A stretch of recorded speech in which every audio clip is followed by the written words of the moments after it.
গলার আওয়াজ দেখছেন? ক্ষমতায় যদি যায় এদেশে টিকতে পারবো? গলার আওয়াজ তো সত্য কথা বলি দেখে গলার আওয়াজটা বড়। আপনারা তো পকেটে চুরির টাকা আছে বলে গলার আওয়াজটা ঠান্ডা, কারণ মাথাটা ঠান্ডা।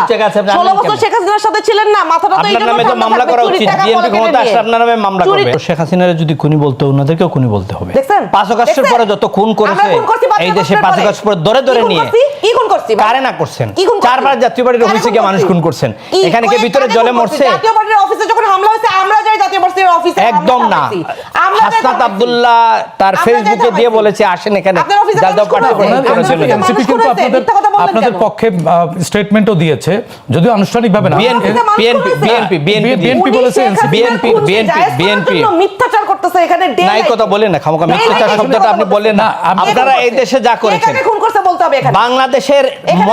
বাংলাদেশের 53 বছর যে ডেমোক্রেসি হয় নাই, মানে এটি এই ডেমোক্রেসি 5 আগস্টের পরে আপনি এগুলা গল্প আগে বলেন। ডেমোক্রেসি গোষ্ঠী কিলায়, আমি ডেমোক্রেসির উত্তর দিব। ডেমোক্রেসি গোষ্ঠী কিলায় অবশ্যই উত্তর দিব। ওনাদের জন্য একদম রাস্তা বিএনপি ছাড়া এই দেশে ওনাদেরকে কেউ ঠিক করতে পারবে না। যেই বিচারপতিরা বুঝছেন, বিচারপতিরে কানে ধরে নামায় দিবে। বিনা বিচারে মানুষকে সুষ্ঠুভাবে বিচার না কইলে, মানে 5 তারিখ পর্যন্ত 5 তারিখের পরে ডেমোক্রেসি করে রাষ্ট্রপতি সরাইতে গেছিল, সেনাবাহিনী প্রধানের সরাইতে গেছিল। এরপর আমরা আপনার কাছ থেকে সময় কি করছি? আপনার কাছ থেকে এখন যে পর্যায়ে গেছে এখন আর হচ্ছে না তো। এখন আর ওনাকে স্পেস দিলে আমার স্পেসে থাকবে না। আপনার কাছ আমার থেকে সময়কে আমি কথা বলতে পারবো না, উনি কথা বলবেন।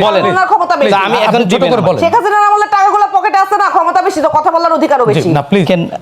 ইলেকশনের এত প্রতিকূলতার মধ্যে আমাদেরকে বাধ্য হলো আলোচনা থেকে। জাতীয় ঐক্যমত কমিশন নামে যে কমিশন থেকে কোনো আলোচনা ডাকা হলো না। ইনফ্যাক্ট ইলেকশন কমিশন যারা ইলেকশনের মনিটরিং কন্ডাক্ট করার যারা দোজাদের রেফারি ভূমিকা নেওয়ার কথা, তারাও আমাদেরকে ডাকে নেই। তারপর আমরা ইলেকশনে পার্টিসিপেট করছি। জাতীয় পার্টির জন্মের পর থেকে 86 থেকে নিয়ে 2026-এর ইলেকশন পর্যন্ত টোটাল 11টা ইলেকশন, তার মধ্যে একটাতে অংশগ্রহণ করি নাই আমরা, সেটা হলো 15 ফেব্রুয়ারি নির্বাচন। বাকি সবগুলোতে আমরা অংশগ্রহণ করেছি। 91-এ এত প্রতিকূল অবস্থা ছিল, তাও আমরা অংশগ্রহণ করেছি। এইবারকার ইলেকশনে অনেক প্রতিকূল অবস্থা, আমাদেরকে প্রতিটা জায়গায় আমাদের বাধা আছে। না, সেক্ষেত্রে আপনাদের তো কিছু দায়ও আছে। দায়টা পরে আসতেছি। টাঙ্গাইলে আমাদের ক্যান্ডিডেট করা হচ্ছে, আপনার উত্তরবঙ্গে আমাদের ক্যান্ডিডেটকে ডিস্টার্ব করা হচ্ছে। লেভেল প্লেইং ফিল্ড যেটাকে বলেন আপনারা, আমরা সবাই, সেই লেভেল প্লেইং ফিল্ডটা হচ্ছে না। তো দায়টা আমাদের এই নির্বাচনের দায় বলছেন নাকি আগের কোনো দায় আপনি বলছেন? আমি আগের দায়ের কথা বলছি, যেই কারণে আগের দায় যদি আপনি বলেন, তাহলে ওই দায়টার মধ্যে আমাদের যেমন দায় আছে, বিএনপি জামাতেরও দায় আছে। 18 নির্বাচনে কিন্তু বিএনপি জামাতরাও অংশগ্রহণ করেছিলেন। কারণ নির্বাচনে অংশগ্রহণ করা এটা কোনো ফৌজদারি অপরাধ নয়। আবার নির্বাচনে অংশগ্রহণ না করা, অংশগ্রহণ করা না, যেমন ফ্যাসিস্ট শাসকদের অনেক কর্মকাণ্ডকে লেজিটিমাইজ করবার জন্য আপনাদের কিছু দায়, এই অভিযোগ তোলা। এই সরকার অন্তর্বর্তীকালীন সরকার, ডক্টর ইউনূস প্যারিস থেকে এয়ারপোর্টে নামার পরে বলেছিলেন আমি কিন্তু ছাত্ররা আমাকে নিয়োগকর্তা আমার। এখন নিয়োগকর্তা যদি ছাত্ররা তাদের হয় আর তারা ইলেকশন করে, তাহলে আপনি এই সরকারকে কতটুকু বৈধ হিসাবে, কতটুকু সৎ নিরপেক্ষ এবং আচরণ আপনাদের পাবেন সেই সরকারের কাছ থেকে? আমরা তো জাতীয় পার্টি সেটা মনে করছি না এবং দেখছি না। ইলেকশন কমিশনও দেখছি না।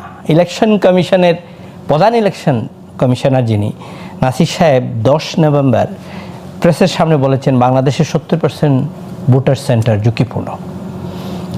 পুলিশের অবস্থা দেখেন আজকে, আইন শৃঙ্খলা বাহিনী কোথায়? টেলিফোনে থ্রেট দিচ্ছে ক্যান্ডিডেটদেরকে, বলছে তোরে 10,000 পুলিশ থাকলেও মারবো, মেরে ফেলবে, কেউ দিবে না। আমি যে আসনে ইলেকশন করেছিলাম 18-তে, সেই আসনে প্রায় 4 কিলোমিটার দূরে গিয়ে ভোট সেন্টারে ভোট দিতে হয়। ওইখানে কিন্তু আর্মির গাড়ি যাবে না, ওইখানে পায়ে হেঁটে যেতে হয়। আপনি সেই জায়গাতে যখন 2টা গ্রুপ এখন আছে, জামাতের জোট অ্যালায়েন্স অ্যান্ড বিএনপি, এই 2টা অ্যালায়েন্স ছাড়া এখানে আর কারোর কিছু করার কোনো সুযোগ থাকবে না। যেখানে তাদের মানে ক্ষমতা থাকবে জামাতের, সেখানে তারা তাদেরটা করবে, যেখানে বিএনপিটা থাকবে সেখানে বিএনপিটা থাকবে।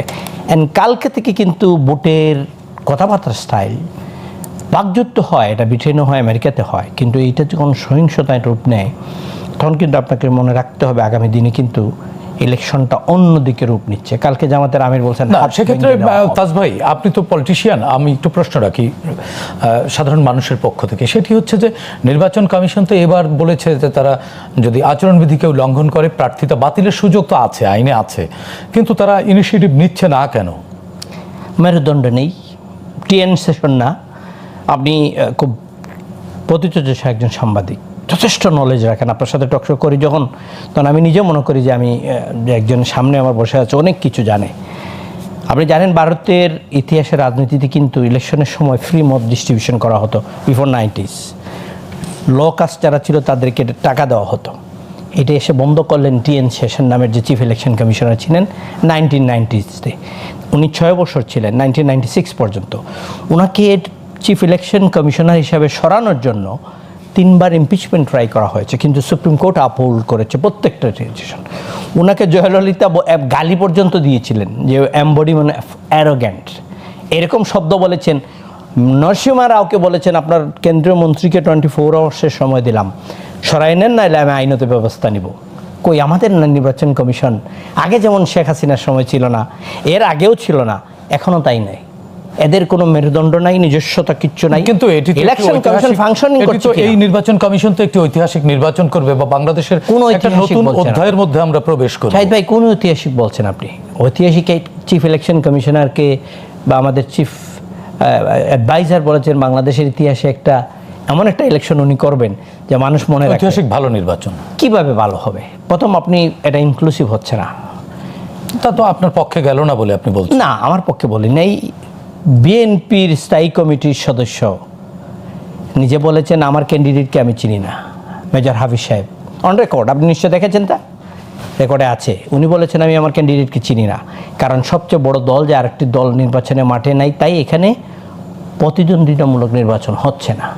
কারণটা উনি তাও বলেছেন যে ও দলের ক্রিমিনালগুলো নাই, কিন্তু বাকি যে সাধারণ যে ভোটাররা যা উপস্থিতি থাকবে তারা তো সেই নির্বাচনের প্রতি কোনো ধরনের কোনো ইন্টারেস্ট নেই। তাহলে আপনার এই নির্বাচনটা কি আরেকটি 14 মতো নির্বাচন হচ্ছে? জাতীয় পার্টিকে হাত পা বেঁধে অবস্থা সাঁতার কাটতে নামাই দিচ্ছেন। কেন আপনাদের হাত পা বাঁধলো কে? আমাদেরকে লেভেল প্লেইং ফিল্ড দিচ্ছেন না। আপনার সাথে একবারও দেখা করতে পারে নাই, আপনি রেফারি, আপনাকে একবারও আপনাকে আমার মনের কথা, আমার দাবি, আমরা কোন ফেস করছি কি কি চেষ্টা করেছিলেন নির্বাচন কমিশন?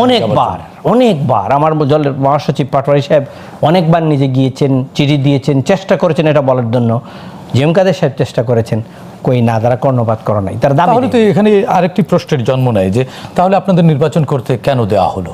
আমরা নির্বাচন প্রার্থীদেরকে বৈধতা কেন দেওয়া? আমরা নির্বাচন করছি যে আমরা নির্বাচনতে থাকতে হবে, যদি না থাকি ওরা যদি থাকতে দেয় তাহলে আপনার অভিযোগ অনুযোগ সেটিও তো কমিশনের আমাদেরকে নির্বাচনে থাকার জন্য তাদের সুবিধা দিচ্ছে। যদি আমরা আমাদের মতো দল সরে যায়, প্রগতিশীল যে দল একটা তো এমনিই নাই, আর একটা হলো বিএনপি, আর আমরা যদি সরে যাই তো রাইটিস যারা আছে সেখানে সব রাইটিস দলদের যে জয় জয়কার সবটি একটিই হবে।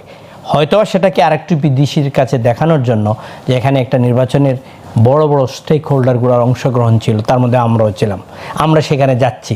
আমরা কিন্তু লেভেল প্লেইং ফিল্ড নামের যে শব্দ সেটা কিন্তু পাচ্ছি না। কিন্তু আপনাদের বিরুদ্ধে তো অভিযোগ আছে যে পতিত ফ্যাসিস্ট শেখ হাসিনার যারা বিভিন্ন পর্যায়ের নেতাকর্মী তাদের সাথে আপনাদের একটি গোপন আঁতাত আছে, এবং এই নির্বাচনে তাদের উপরে ভর করে আপনারা ভালো ফলাফল করতে পারেন বা ফ্যাসিস্টকে কোনো না কোনোভাবে এবার আপনাকে বলি করে ফেলতে পারেন। মির্জা ফখরুল সাহেব নিজে বলেছেন আওয়ামী লীগের আপা চলে গেছেন, কিন্তু এই নেতাদের দায়িত্ব বা কর্মী যারা সাধারণ মানুষ এদেরকে আমরা দেখে রাখবো। জামাতের আমির সাহেব বলেছেন যে আওয়ামী লীগের সবাই খারাপ না, ওনারা ভোট চাইলে ওনারা ভোট ছাড়ছেন, অথবা তিনি ক্ষমাও তো করে দিয়েছেন। ক্ষমাও করে দিয়েছেন, ইউ রাইট, উনি লন্ডনে গিয়ে ক্ষমাও করে দিয়েছেন এবং বলেছেন ফ্যাসিস্টকে আমরা আর ফ্যাসিস্ট বলবো না, আমরা ফ্যাসিস্ট শব্দটা বলতে চাই না, এটা খারাপ দেখায়, কষ্ট হয়, এই শব্দগুলো ওনারা বলছেন। আর জাতীয় পার্টি যদি এতটুকু পর্যন্ত যেত তাহলে তো আপনারা বলেই দিতেন যে আওয়ামী লীগ আমাদেরকে ভোট দিয়ে রাষ্ট্র ক্ষমতায় নিয়ে আসবে। আপনারা কি মনে করছেন আওয়ামী লীগ মাঠে আপনারা থাকতে পারবেন? আওয়ামী লীগ কাউকে ভোট দিবে না, আওয়ামী লীগ নির্বাচনে যাবে না। নেতৃত্ব নিজে বলেছেন যে এই নির্বাচনে আমার সমর্থকরা দিকে না যাওয়ার জন্য বলেছি। তাহলে তো পার্সেন্টেজটা আপনি কমাতে হবে, উপস্থিতিটা কমাতে হবে। সেইটার চেয়ে বড় কথা হলো জাহিদ ভাই, এখন আগামী দিনের যে অবস্থা তৈরি হচ্ছে, আমার কাছে মনে হচ্ছে আগামী এই সপ্তাহ বা আগামী সপ্তাহ দেশের রাজপথ, দেশের নির্বাচনী অবস্থা একটা সংঘর্ষের দিকে যাবে। কিন্তু আপনাদের দলের চেয়ারম্যান গোলাম মোহাম্মদ কাদের তিনি তো বলেছেন প্রকাশ্যেই যে আপনারা না ভোটের পক্ষে অবস্থান নিয়েছেন। হ্যাঁ, এটি আপনারা কি জুলাই সনদ বা সংস্কার এগুলো আপনারা চাচ্ছেন না? বা জুলাই কেন বলেছেন সেটা বলবেন না? আমি বলবো সেটা, প্লিজ আপনি বলুন। উনি বলেছেন আপনি না করছেন, কোন সংবিধানের আওতায় না করছেন? আবার সেই কথাই বলি, মেজর হাফিজ সাহেব বলেছেন আপনি কোন সংবিধানের আওতায় এটা করছেন? আপনি বলছেন এই সরকার যেহেতু পুরনো সংবিধানের আলোকে, না ওনাদের বক্তব্য আলী রিয়াদ বলছেন আমরা অভ্যুত্থানের সরকার, আমরা আমাদের কোনো অনেক কিছু আছে। অভ্যুত্থানের তো সাংবিধানিক সরকার না, অসাংবিধানিক শব্দটা উনি বলতে নারাজ। কালকে ওনার ইন্টারভিউ দেখেছি আমি চ্যানেল 24-এ, আমাদেরই আমারই পরিচিত এক ভাই এনটিভিতে ছিলেন আগে ওনার প্রোগ্রামে, এখন চ্যানেল 24-এ উনি বলছেন আমরা তো আমাদের স্পেশাল ম্যান্ডেট নিয়ে আমরা এসেছি। আপনি বলবেন স্পেশাল ম্যান্ডেট, আবার আপনি সংবিধানে হাত নিয়ে শপথ নেবেন আপনার সরকার, আপনার চিফ অ্যাডভাইজার, এবং সেই চিফ অ্যাডভাইজারের স্পেশাল এনভয় হিসেবে বা স্পেশাল অ্যাডভাইজার হিসেবে আপনি আছেন। আপনারা কখনো বলবেন অর্ধেক সংবিধান হাইব্রিড, কোনটার অধীনে আপনারা হা বলছেন? 40টা প্রস্তাবনার মধ্যে 5টি সামনে দিয়ে আপনি হা ভোট দিচ্ছেন। সাধারণ মানুষ যারা আছে দেশের, সাধারণ ভোটার যারা আছে, সারাদিন খেটে কামারে কাজ করে রিক্সা চালক, ভ্যান চালক, ওই 5টা তো 40টা তো জানেন, ওই 5টাও বুঝতে পারে নাই এটা কি, তারা কি কাকে ভোট দিবে, হা দিবে না দিবে। আবার আপনারা বলছেন যদি নাতে ভোট দেন তাহলে আপনি ফ্যাসিস্ট, তাহলে আমাকে নার অপশন আপনি রাখছেন কেন? না রাখছেন এই জন্যই তো যে যার ভালো লাগে না সে নাতে দিবে। আমি বলছি আপনারা যদি না জোর করে যদি নিতেও পারেন, যদি নিয়ে নেন তাহলে এই সংসদ, এই নির্বাচনটাকে আপনারা হার মাধ্যমে চালাইতে পারবেন। আপনারা ম্যান্ডেট পেয়ে যাবেন, বলবেন যে আমাদের কাছে ম্যান্ডেট আছে, এখন আমরা এটাকে অভ্যুত্থানের সরকার হিসাবে আগামী দিনে চালিয়ে নিতে পারবো। জাতীয় পার্টি সেটার জন্য আমরা এটাতে বলছি না, আমরা এটাতে মনে করি এটা সামনে দিয়ে একটা ভবিষ্যতে সুন্দর চোখে দেখছি আমরা এটাকে, যেটা প্র সংবিধান। আপনারা কি মনে করছেন যে এই এখানে কোনো কনস্পিরেসি আছে বা কনস্পিরেসি হতে পারে? এই আমরা মনে করছি না, আমরা ধরে নিচ্ছি যে এদেশের মানুষও মনে করছে, আমরা রাজনৈতিক দল হিসাবে মনে করছি যে হার এই ক্যারেক্টারিস্টার মধ্যে মিলছে না। আপনি বলছেন একটা, করছেন আর একটা, তখন তো আমার মনে সন্দেহ এটা ঢুকবেই। সেই সন্দেহের মাঝেই আমরা বলছি যে এটা হানা বুটের যে ক্যারেক্টারিস্টটা আছে সাধারণ মানুষ বুঝতে পারছে না। আপনি এটা আলাদা করে করা হয়তো উচিত ছিল, অথবা আলাদা প্ল্যাটফর্মে নেওয়া উচিত ছিল। এখন হানা করবেন না আপনি প্রার্থী চুজ করবেন? এখন তো প্রার্থী নিয়ে মারামারি শুরু হয়ে যাচ্ছে, আজকেও হচ্ছে, প্রতিদিন হচ্ছে। তাহলে আপনি হাটা কীভাবে করবেন? হার 5টা প্রস্তাবনা আছে, 40টি টোটাল, তার মধ্যে এই লোকগুলো তো জানে না এই 5টা কী আছে। এখন হানা বুটের মধ্যে যদি না জিতে যায় তাহলে কি হবে, আর হা জিতলে কি হতে পারে? আপনারা কি আশঙ্কা করছেন? আমরা আশঙ্কা করছি যে সামনের দিকে আমাদের রাজনৈতিক যে পলিটিক্যাল পার্টিসগুলা সবাই কিন্তু ডে বাই ডে দূরত্বে চলে যাচ্ছে। আমাদের আগের যে হারমোনি ছিল সেটা নাই।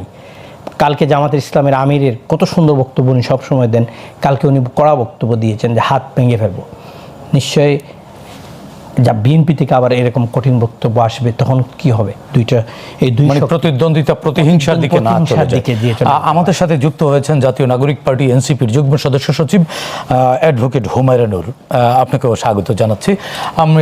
আমরা তাজ ভাইয়ের কাছ থেকে এতক্ষণ আলোচনা শুনলাম, আপনার কাছ থেকে একটু শুনতে চাচ্ছি সব প্রার্থী কি নির্বিঘ্নে প্রচারণায় অংশ নিতে পারছে কিনা। তাজ ভাই বলেছেন যে তার দল বাংলাদেশ জাতীয় পার্টি নির্বাচনে লেভেল প্লেয়িং ফিল্ড পাচ্ছে না, তাদেরকে নির্বাচন কমিশনে বৈঠকে ডাকা হয়নি বা কোনো প্রকার ভিউ এক্সচেঞ্জ করা হয়নি, এবং সংবিধান সংস্কারের যে কমিটি করা হয়েছিল সে কমিটিও তাদের কোনো প্রকার ডাকেনি, আবার তাদেরকে এই নির্বাচনে অংশ নেবার সুযোগ দিয়েছে, বৈধতা দিয়েছে। তিনি সব মিলিয়ে এই যে প্রতিদ্বন্দ্বিতা, প্রতিহিংসা বা একটা সংঘর্ষের দিকে চলে যেতে পারে আশঙ্কা করছেন, এবং তিনি আরও বেশ কিছু অভিযোগ করেছেন। হুমায়রা নূর, আপনার কাছ থেকে শুনতে চাই। ধন্যবাদ সাইদ ভাই আপনাকে, আমার সহ আলোচক এবং আজকে আমাদের যারা দেখছেন সবাইকে সালাম এবং শুভেচ্ছা জানাচ্ছি। দেখেন, জাতীয় পার্টির বিষয়ে আমার কোনো ব্যক্তিগত বিদ্বেষ তো থাকার কথা না, আমাদের কারোরই নেই, কিন্তু কেন ওনাদেরকে এই পরিণতি আজকে দেখতে হচ্ছে? কারণ যখন জুলাই আন্দোলন চলছিল সারা বাংলাদেশের মানুষ হাহাকার করছিল, এই সন্তানরা, এই ছোট ছোট ছেলে মেয়েরা, এমনকি আকাশে হেলিকপ্টার থেকে গুলি হয়ে শিশুরা পর্যন্ত নিহত হয়েছে, 132 জন বা 34 জন শিশু নিহত হয়েছে। তখন এই জাতীয় পার্টি শেখ হাসিনার কাছে গিয়ে ধর্ণা দিয়ে তার সাথে সহমত পোষণ করেছে যে আওয়ামী লীগের সবার ফাঁসি হয়ে যাক না। আমরা কি চেয়েছি যে আওয়ামী লীগের সবাইকে জেলে ভরে দিক? না, আমরা চেয়েছি যে এই দীর্ঘ শেখ হাসিনার শাসনামলে যারা অন্যায়ের সাথে জড়িত ছিল, যারা এই হত্যাযজ্ঞের সাথে জড়িত ছিল, তাদের বিচারের আওতায় আনা হোক। সিম্পল। আর সবচেয়ে সহজ কি জিনিস চেয়েছিলাম জানেন? একটা সরল স্বীকারোক্তি যে আমাদের ভুল হয়েছে। আওয়ামী লীগ এবং আওয়ামী লীগের যারা এই হত্যার সাথে জড়িত তারা কোনোভাবেই সেই স্বীকারোক্তিটা দেয় না। বলছেন আপনি। সেই সাথে জাতীয় পার্টির মতো একটা দল, তাদের কর্তা ব্যক্তিরা সেই সম্পর্কে কোনো রকম অনুশোচনা না জানিয়ে তারা তো ফ্যাসিস্টের এনাবলার ছিল, এটা তো মিথ্যা না। এখন আমি উনার পাশে বসে এই কথাটা বলতে আমার কষ্ট লাগছে, কিন্তু এটাই বাস্তবতা। তারা তো ওই সময় বলেছিল যে ভারতের চাপে তারা নির্বাচনে অংশগ্রহণ করতে বাধ্য হয়েছিল, এবং আজকে সেই একই সুরে যেই ভারত একটা এক্সট্রাডিশন ট্রিটি, একটা আন্তর্জাতিক চুক্তি, আভ্যন্তরীণ চুক্তি থাকার পরেও একজন স্বীকৃত খুনিকে এক্সট্রাডিশন ট্রিটি অনুযায়ী বাংলাদেশে ফেরত দিতে চায় না, বরং বাংলাদেশের আভ্যন্তরীণ রাজনীতি, অর্থনীতি সব বিষয়ে দীর্ঘদিন ধরে তারা নাক গলিয়ে আসছে, এবং তাদের দাসত্ব করতে গিয়ে আজকে শেখ হাসিনা বাংলাদেশকে কি পরিমাণ শোষণ করেছে তা মানুষের কাছে কোনোটাই আসলে অজানা নাই। এবং সেই শেখ হাসিনার যেই কার্যক্রম, সেই কার্যক্রমকে বৈধতা যারা দিয়েছে তারা আজও এই মুহূর্তেও বিভিন্ন জায়গায় শেখ হাসিনার দুঃখে কান্দে। তাদেরকেও ছাড়া নির্বাচন হইলে নির্বাচন সুষ্ঠু হবে না। তারা যখন অন্যদেরকে ছাড়া নির্বাচনের এই আমিদামি নির্বাচন করছিল, তখন কি তারা জনগণের সামনে এসে বলছিল যে আওয়ামী লীগের এই কাজ আমরা সমর্থন করি না? তারা তো সুযোগ সুবিধা ভোগ করছিল। তারা সুযোগ সুবিধা ভোগ করে নিজেরা আরামে আয়েসে দিন কাটাইছে, আর যতগুলো টাকা বাংলাদেশ থেকে লুট হয়েছে সেই টাকার খোঁজ নিলে তাদের পকেটেও বাইর হবে না। ওনারাও তো আবার অভিযোগ করছেন যে ওনাদেরকে বাইরে রেখে আপনারাও একটা আমিদামি নির্বাচন করতে চাচ্ছেন এই নির্বাচনকে। শুনেন, এই বাংলাদেশে এই এত বছর পরে এই প্রথম সমস্ত রাজনৈতিক দল নির্বাচনে অংশগ্রহণ করছে, কেউ কারো পেটে ঢুকে যাচ্ছে না। হ্যাঁ, কোন দল আপনারা তো ঢুকে গেছেন, আপনাদের এনসিপি তো আরেকটি দলের পেটের মধ্যে ঢুকে গেছেন, সেই অভিযোগও আছে। এখন বললে আরো অনেককে অ্যাটাক করতে হবে, অ্যাটাক করতে চাই না কিন্তু বলতে হবে। না, আমরা কাউকে অ্যাটাক করব না, কিন্তু ফ্যাক্ট তো ফাইন্ড করতে হবে। এই প্রথম বাংলাদেশে সমস্ত রাজনৈতিক দলের অংশগ্রহণে নির্বাচন হচ্ছে এবং যে যার প্রতীকে নির্বাচন করছে। কোন রাজনৈতিক দল ছোট, তারা যখন জোট করেছে, নির্বাচনী জোট, তখন যেহেতু তাদের প্রতীক এবং তাদের রাজনৈতিক অবস্থান নিয়ে তারা স্ট্রং বিলিভ হয়তো করতে পারে না বলে তারা একটা বড় রাজনৈতিক দলের প্রতীকে নির্বাচন করার জন্য তারা মার্জ হয়েছে। এইটাকে আমি ক্রিটিক্যালিও দেখতে পারি, আবার তাদের জন্য ভালো হয়েছে বলে খুশিও হতে পারি। রাজনীতির জন্য ভালো কিছুও দেখেন, কিন্তু দল বিলুপ্ত করে এটা আমি তো বললাম তো, আমি তো গুড সাইন মনে করেন আপনি? না, আমি তাহলে রাজনীতি কই থাকলো? অবশ্যই আমি এইটাকে গুড সাইন মনে করি না যে একটা রাজনৈতিক দল তাদের নিজস্ব স্বকীয়তা, নিজস্ব রাজনীতি বাদ দিয়ে নিজের রাজনৈতিক ব্যানার গুটিয়ে পরিচয় গোপন করে। আমি এখন এখানে একজনের নাম স্পেসিফিক্যালি বলবো, হ্যাঁ, সবার জন্য আমার এত দুঃখ লাগে না। আমার ববি হাজ্জাজ ভাইয়ের জন্য আমার লিটারালি আমার ভীষণ দুঃখ লাগছে। ওনারও তো আপনাদের জন্য দুঃখ লাগে। হ্যাঁ, না, আমাদের জন্য অনেকের দুঃখ লাগা উচিত, কারণ আমরা তো অভ্যুত্থানের অংশগ্রহণ করেছিলাম, নেতৃত্ব দিয়েছিলাম, আমাদের জন্য অনেক দুঃখ লাগা উচিত সবার। বাংলাদেশের রাজনীতিতে জামাতে ইসলামকে রাজনীতি করার বৈধতা কারা দিয়েছে? বিএনপি দোষ করেছে, ভুল করেছে। আপনারা তো সঠিক পথে নিবেন বাংলাদেশকে। শুনেন, এই বাংলাদেশের রাজনীতিতে যখন 91-এ স্বৈরাচার পতনের আন্দোলন হয়েছিল, তখন যুগপৎ আন্দোলন হয়েছিল, তাই না? সংবিধানে, পৃথিবীর ইতিহাসে মানুষ মাত্রই ভুল, কিন্তু ভুল থেকে মানুষ যখন শুধরায় তখন তাকে পুনর্বাসন করার যে প্রক্রিয়া, সেইটা আমরা আওয়ামী লীগের জন্য আলোচনা করছি। সুতরাং আওয়ামী লীগকেও আপনারা পুনর্বাসন করবেন, আলোচনা করছেন। ভুল থেকে অবশ্যই রিকনসিলিয়েশন হইতে হবে না। যারা আওয়ামী লীগের সমর্থক তারা সকলে তো অন্যায়ের সাথে জড়িত না, তাহলে তারা সমাজে থেকে কি বের হয়ে যাবে? এই অন্যায় আবদার তো আমরা করছি না, কিন্তু যারা আওয়ামী লীগের সমর্থক এবং অপরাধী তাদের বিচার নিশ্চিত হবে, তারপরে তারা সমাজে পুনর্বাসিত হবে। একদম সহজ হিসাব। আমরা তো বলছি না যে যারা অপরাধী তারা বিনা বিচারে তারা সমাজে বুক ফুলিয়ে ঘুরে বেড়াবে। আবার 2-2.5 কোটি মানুষকে তো আর জেলে নেওয়া সম্ভব না। আমাদের রাজনৈতিক প্র্যাকটিসের পরিবর্তন তো এসেছে। কিন্তু এখানে আমি একটু প্রশ্ন রাখতে চাই। স্বরাষ্ট্র উপদেষ্টা মহোদয় বলেছেন যে অপরাধ করুক বা না করুক, আওয়ামী লীগ হলেই ধরে ফেলো, পুলিশকে বলেছে, আপনিও দেখেছেন। শুনেন, এই স্বরাষ্ট্র উপদেষ্টার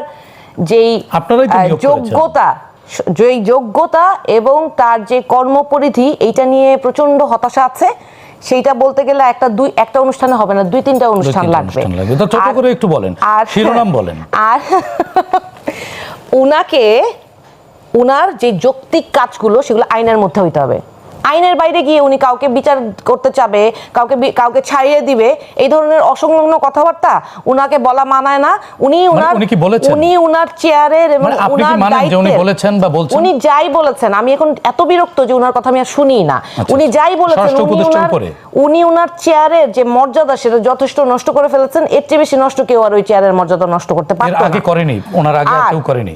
আর আগে যারা করছে তো করছেই, তারা তো রাজনীতিবিদ ছিল, উনি তো রাজনীতিবিদ ছিলেন না। আচ্ছা আচ্ছা, উনার তো জনগণকে সার্ভ করার কথা ছিল, উনি তো রাজনীতি করার কথা ছিল। জাতীয় পার্টি বলছে তারা লেভেল প্লেইং ফিল্ড এখন আপনি আরেকটা কথা বলেছেন, সেটা হচ্ছে যে ওনাদের নিয়োগকর্তা আমরা। এইটা একটু আগে তাজ ভাই বলছিলেন যে প্রধান উপদেষ্টা এই কথা বলেছেন। প্রধান উপদেষ্টা এই কথা বলে কি আমার উপকার করছে? উনি আমার কোনো উপকার করে নাই, কারণ এই উপদেষ্টা পরিষদ গঠন হওয়ার সময় সমস্ত রাজনৈতিক দল উপস্থিত ছিল উনারা ছাড়া, কারণ ওনারা তো ফ্যাসিবাদের এনাবলার ছিল এবং শেষ দিন পর্যন্ত শেখ হাসিনাকে প্রোটেক্ট করার চেষ্টা করছে। তাহলে তো বিচারের আওতায় ওনাদেরকেও আনা উচিত, সুতরাং ওখানে ছিল।